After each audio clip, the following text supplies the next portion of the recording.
नमस्कार मित्रांनो, सुख म्हणजे नक्की काय असतं या मालिकेच्या आजच्या भागामध्ये आपण पाहणार आहोत. घरामध्ये सावरी आणि नित्या दोघीजणी मिळून साफसफाई करत असतात. आदिराज तिथे येतो आणि विचारतो की एकदम साफसफाई कशासाठी. नित्या म्हणते की या घरातला माझा पहिला श्रावण आहे. श्रावण महिना म्हणजे सर्व सणावारांचा महिना आहे ना, त्यासाठी सगळी साफसफाई करत आहे. त्यानंतर आदिराज सावरीला विचारतो की आयडी कुठे गेली आहे. सावरी म्हणते की उद्या नागपंचमी आहे ना, त्याचं सामान आणण्यासाठी बाहेर गेलेली आहे. आदिराज म्हणतो की माझी काही मदत लागेल का तुम्हाला. त्यावर नित्या म्हणते की काही नको, तू इथं असशील ना तर मध्ये मध्ये लुडबुड करशील. सावरी पण तिच्या म्हणण्याला दुजोरा देते. त्यावर आदिराज म्हणतो की तुमच्या दोघांची पाती जमली म्हटल्यानंतर माझा तर काय पत्ताच कट आहे, असं म्हणून तो तिथून निघून जातो. पाहुणी दोघींना साफसफाई करताना बघते आणि म्हणते मला का नाही सांगितलं, मी पण तुम्हाला आवरावरी करू लागते आणि आता मीही तुम्हाला मदत करत आहे, असं म्हणते. अम्मांना कपाटावरची बॅग काढायची असते म्हणून त्या गौरीला आवाज देतात. तितक्यात त्या त्यांची चूक सुधारतात आणि नित्या असा आवाज देतात. नित्या अम्माला बॅग काढण्यासाठी मदत करते. नित्या आणि अम्मा ट्रंक काढत असतात. या संधीचा फायदा घेऊन पाहुणी गपचूप आतमधल्या खोलीमध्ये जाते आणि तिथून एक डबा बाहेर घेऊन येते. त्या डब्यामध्ये नागदेवतेचा टाक असतो आणि तो डबा गुपचूप भंगारच्या सामानामध्ये नेऊन ठेवते आणि मनात म्हणते की सर्वांसमोर खूप चांगलं बनण्याचा प्रयत्न करतेस ना, आता बघ काय होतं ते, असं म्हणते. आता नित्या सर्व भंगारचं सामान एका पोत्यामध्ये भरत असते. तिला तो एक वेगळा डबा जाणवतो. ती जरा संशयाने त्या डब्याकडे बघते, पण दुर्लक्ष करून तो डबा भंगारमध्ये देऊन टाकते. इतक्यात भंगारवाला बाहेर येतो. नित्या त्याला थांबायला सांगते आणि सर्व गोळा केलेलं भंगार त्या माणसाला देऊन टाकते. हे पाहून पाहुणी मनातल्या मनात म्हणते की आता यानंतर जो तमाशा होईल घरामध्ये, यातून तू काही वाचत नसते नित्या, असं म्हणते. इकडे आदिराज, संत्या आणि लवली तिघंजणं भेटतात. त्यावर आदिराज विचारतो की तुमच्या तिघांचं काय चाललं आहे. लवली म्हणतो की तिघं कुठं, आम्ही दोघंच तर आहे. संत्या लगेच म्हणतो अरे तिसरा म्हणजे तूच होतास ना, आता तू त्या नित्या मॅडमच्या नादी लागला आहेस, त्याच्यामुळे आमच्या दोघांचंच असतं काय ते. त्यानंतर आदिराज लगेच म्हणतो मला काही कळत नाही असं समजू नका, नित्या मॅडमला मध्ये घेऊ नका, आधीच त्यांच्यावरती एक एक संकटांची मालिका चालू आहे. नित्या मॅडम जेव्हा संकटात असतात त्यावेळेस तुम्ही दोघं बरोबर तिथं कसं काय येता. असं कोण आहे की त्यांच्या जीवावर उठलेलं आहे आणि हे तुम्हाला नक्की माहिती आहे, तुम्ही त्यामुळे मला सांगा. शेवटी हा नित्या मॅडमच्या जीवाचा प्रश्न आहे. त्यावर दोघीही नाही होऊन पडतात. लवली म्हणतो की आम्हाला असं काहीच माहीत नाही आहे आणि माहीत असल्यानंतर आम्ही तुला सांगू. त्यानंतर अचानक संत्या म्हणतो की ती अजून वेळ आलेली नाही आहे तुला सांगायची. त्यानंतर आदिराज म्हणतो की असं कसं, म्हणजे काय. लवली लगेच सारवासारव करतो आणि म्हणतो की अरे म्हणजे अजून आम्हालाच माहीत नाही, तुला कसं सांगणार आम्ही. आदिराज लगेच म्हणतो सावरून घेतला आहेस ना तू संत्याला आता, पण मला माहीत आहे तुम्ही माझ्यापासून काहीतरी नक्की लपवत आहात, पण तुम्ही नित्या मॅडमच्या जीवाशी खेळत आहे असं हे एवढं लक्षात ठेवा. त्यावर लवली म्हणतो की असं काही नाही. लवली म्हणतो की अरे असं काहीच नाही आहे. संत्या लगेच लवलीची ॲक्शन करून दाखवतो. लवली लगेच संत्यावरती ओरडतो आणि दोघेजण तिथून निघून जातात. आदिराज मनामध्ये म्हणतो की किती दिवस लपवून ठेवणार आहे माझ्यापासून, एक ना एक दिवस असा येईल की मला सर्व सत्य समजलेलं असेल. इकडे तात्या सावरीला म्हणतात की नित्या मॅडमकडून इंग्रजी कसं बोलायचं ते शिकून घे, काल काय बोलत होत्या त्या, आमची सगळी कामं कशी पटापटा झाली. सावरी लगेच म्हणते की मला शिकायला काहीच प्रॉब्लेम नाही, पण तुमच्या हेडमास्तरीला चालणार आहे का मी शिकलेलो. तात्या लगेच प्रश्नचिन्ह करून म्हणतात कोणती हेडमास्तरीन माझी. त्यानंतर तितक्यात विमल तिथं येते आणि सावरी म्हणते ती बघा आलीच की. नित्या विमलला पाण्याचा ग्लास देते. विमल पाणी पिते आणि तेवढ्यात ती नित्याला बघते तर अर्धा पाण्याचा ग्लास खाली ठेवून देते.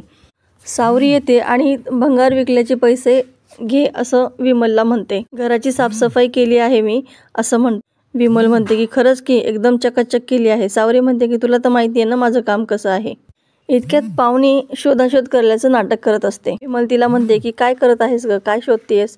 त्यावर पाहुणी म्हणते की अहो आपला तो टाक असलेला डबा बघत आहे ज्याच्यामध्ये नागदेवतेची प्रतिमा आहे. विमल म्हणते असेल की तिथं, नीट जरा शोध. त्यावर पाहुणी म्हणते की सगळीकडे शोधलं, तो डबा कुठंच नाही. विमल म्हणते अगं तिथंच पडताळ्यावरती असेल ना, एक गोल काळवंडलेला डबा होता ना, त्या डब्यामध्येच आहे तो. पाहुणी म्हणते नाही ना तो डबा तिथे. ते ऐकल्यानंतर नित्याला आठवतं की तसाच एक डबा तिने भंगारमध्ये दिलेला असतो आणि ती म्हणते अहो तो डबा तर मी भंगारमध्ये दिला आहे. हे ऐकून सर्वांना धक्काच बसतो. हे ऐकून पाहुणी नाटक सुरू करते आणि म्हणते काय तू भंगारमध्ये दिलास. अगं पिढ्यानपिढ्या चालणारी परंपरा होती ती, आणि तू तो डबा भंगारमध्ये दिलास. मी सांगत होते तुला की घरच्या कामामध्ये लुडबुड करू नको, पण तुला ते ऐकायचं नसतं ना. तेव्हा विमल पाहुणीला जरा शांत राहा असं म्हणते. पाहुणी काही शांत बसत नाही आणि पुन्हा बडबडू लागते. पहिल्यापासून हिची लक्षणं काहीच चांगली दिसत नव्हती. हिने आपल्याला सर्वांना घरापासून तोडलं, मला माझ्या राजपासून तोडलं, आणि आता ती तुम्हाला राजपासून तोडत आहे आणि मोठमोठ्याने कांगावा करू लागते. विमल तिला वारंवार शांत बसण्याचा सल्ला देते. विमल म्हणते, जरा शांत बस पाहुणे. पाहुणी म्हणते की आता मी शांत बसणार नाही. हे घर माझं आहे, घरातली माणसं माझी आहेत. त्यांचं असं वाटोळं होत असताना मी शांत बसणार नाही. हिला मी आधीपासूनच ओळखलेलं आहे. एक गोष्ट सुद्धा चांगली केलेली नाही आहे तिने घरामध्ये आल्यापासून. फक्त घराचं वाटोळं करायला लागलेली आहे. आणि असं म्हणून नित्याला हाताला धरून ओढते आणि विमलसमोर आणखी जवळ आणून उभी करते आणि म्हणते, सांग काय झालंय त्या आईंना खरं. हे सगळं मुद्दामून करत आहेस ना, तो मुद्दामून भंगारमध्ये तो डबा दिला ना, असं विचारते. विमल आता खूप वैतागत असते. तरीही पाहुणी बडबडत असते की अगोदर आमची जमीन गेली, आता घरातली माणसं पण घालणार आहेस का तू. तेव्हा विमलला राग अनावर होतो आणि जोरात ती पाहुणी असं ओरडून पाहुणीच्या कानाखाली मारायला लागते. तेवढ्यात पाहुणी मागे सरकते आणि ती कानाखाली नित्याच्या बसते. नित्या जोरात खाली पडते आणि पडल्यानंतर तिला तिथला एक टेबल डोक्याच्या कपाळाला लागतो आणि तिच्या डोक्यातून रक्त येऊ लागतो. हे पाहून विमल मात्र खूप धक्क्याने तिच्याकडे पाहतच राहते. मॅडम असं म्हणून पुढे जाणारच तितक्यात पाहुणी तिला सांगते की तिच्यासोबत असंच व्हायला पाहिजे होतं. हे तुम्ही अगोदरच करायला पाहिजे होतं. बरं झालं आत्ता तिच्या कानाखाली मारली असं म्हणते. तितक्यात आदिराज तिथे येतो आणि म्हणतो, काय झालं नित्या मॅडमला. तो नित्याच्या कपाळावरचं रक्त बघतो. लगेच पाहुणी म्हणते की काही नाही, देवाने शिक्षा दिली तिला, आणि त्या आदिराजकडे बघत असते. इकडे पाहुणी लगेच शालिनीला फोन करून सांगते की तुम्ही सांगितल्याप्रमाणे सर्व काम मी चोख केलेलं आहे. आता तुम्ही तुमचं काम करायला विसरू नका. त्यानंतर शालिनी म्हणते की मला माझं काम सांगायची गरज नाही. उद्या नागपंचमीला आदिराज स्वतः नित्याला हाताला धरून बाहेर काढेल, हा शब्द आहे माझा, असं म्हणून फोन ठेवते. आणि इकडे सोमनाथ तिला म्हणतो की मॅडम साहेब, सगळीच व्यवस्था एकदम चोख झालेली आहे.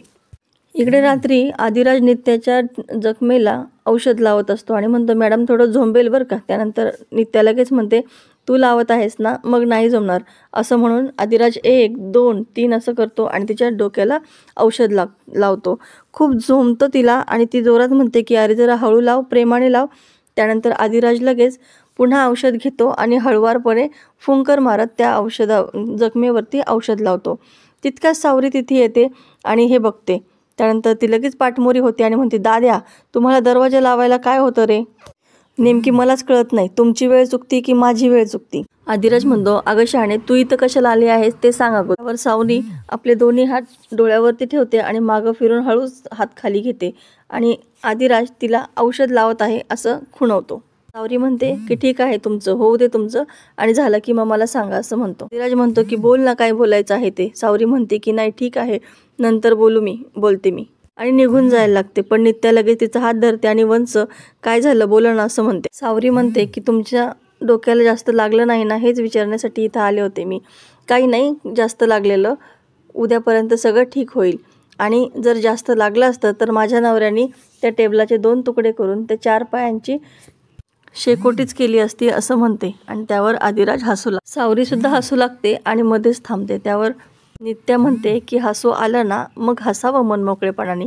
त्यावर आदिराज लगेच म्हणतो, बरोबर आहे मॅडमचं, हास की बिनधास्त असं म्हणतो. सावरी म्हणते की मी हसेल रे, पण त्या डब्याचं काय करायचं असं म्हणते. आणि तिघेही चिंता करत राहतात. इकडे विमल देवीसमोर हात जोडून उभी असते. नित्या सुद्धा तिच्या शेजारी येऊन बसते. विमलच्या डोळ्यातून पाणी येत असतं. नित्या म्हणते, माझ्या मम्माने आजपर्यंत मला कधीही हात उगारला नाही माझ्यावरती, पण प्रेमाने कधी जवळ सुद्धा घेतलं नाही. याचा अर्थ असा नाही की तिचा माझ्यावरती प्रेम नव्हतं, पण त्यापेक्षा त्या प्रेमामध्ये इथल्या शेतातला ओलावा नव्हता, कॉन्क्रीटचा कृत्रिमपणा होता, कोंडेपणा होता. आज मला खरंच खूप बरं वाटलं, चुकून का होईना पण आईच्या हातचा मार मला मिळाला. विमल लगेच म्हणते की अहो खरं तर मी पाहुणीला मारायला लागले होते, पण ते चुकून तुम्हाला लागलं, आणि खरं तर मी तेव्हाच तुमची माफी मागायला पाहिजे होती. त्यानंतर नित्या लगेच म्हणते, आई अहो माफी कसली मागताय, जे झालं ते तुमच्याकडून चुकून झालं ना. विमल लगेच म्हणते, माझं चुकलंच आहे ना, पण सुनेवरती कोणी हात उगारतं का. सून म्हणजे घरची लक्ष्मी असते, तिला थोडा जरी त्रास दिला ना तर घरच्या मुळावर उठत असतं सगळं असं म्हणते. त्या लगेच म्हणते, काही सुद्धा मुळावरती उठणार नाही आणि जे झालं ते खूप चांगलं झालं आहे. त्यानंतर विमल म्हणते की यातून तुम्हाला काय चांगलं झालेलं दिसलं आहे. नित्या म्हणते, तुम्ही मला या घरची सून म्हणाला आहात ना, तर मग याच्यापेक्षा वेगळं अजून काय हवं आहे मला. त्यानंतर विमलच्या लक्षात येतं की ती काय बोलून गेली. त्यानंतर दोघीही देवीला नमस्कार करतात आणि नित्या आनंदित होऊन तिथून निघून जाते. दुसऱ्या दिवशी सकाळी विमल बसलेली असते. सावरी तिला पाण्याचा ग्लास नेऊन देते. अगोदर ती नाही म्हणते आणि नंतर सावरीला बघून पाणी घेते. सावरी म्हणते, तू फसलीस ना, तुला काय वाटलं, नित्या मॅडम आहेत ना. विमल गप्प बस असं तिच्यावरती ओरडते. तात्या हाक मारतात की आजच्या दिवसात चहा मिळणार आहे का. त्यानंतर पाहुणे तात्यांसाठी चहा घेऊन येते आणि म्हणते, मी केला आहे चहा, चालेल ना तुम्हाला. तात्या म्हणतात की चालेल की, पण आज नित्या मॅडमने चहा का केला नाही आहे. तितक्यात आदिराज नित्याला शोधत बाहेर येतो आणि पाहुणेला विचारतो की नित्या मॅडम कुठं आहेत. त्यावर पाहुणे म्हणते की का, म्हणजे खोलीत पण नाही का ती. सावरी लगेच म्हणते की सकाळपासून ते आम्हाला दिसलेलंच नाहीये. कोणालाही न सांगता नित्या मॅडम कुठे गेल्या असतील यावरती तो विचार करत राहतो आणि टेन्शनमध्ये येतो. तर मित्रांनो, येणाऱ्या भागामध्ये आपल्याला पाहायला मिळणार आहे की लवली, संत्या आणि नित्या तिघे जण रस्त्यावर उभे असतात. त्याने तो पत्र्याचा डबा घेऊन आलेली असते. तितक्यात जोगतीन तिथं येते आणि देवीचा सांगावा घेऊन आले आहे तुझ्यासाठी असं म्हणते. काय काय झालेलं आहे आणि काय काय होणार आहे असं सुद्धा ती सांगते.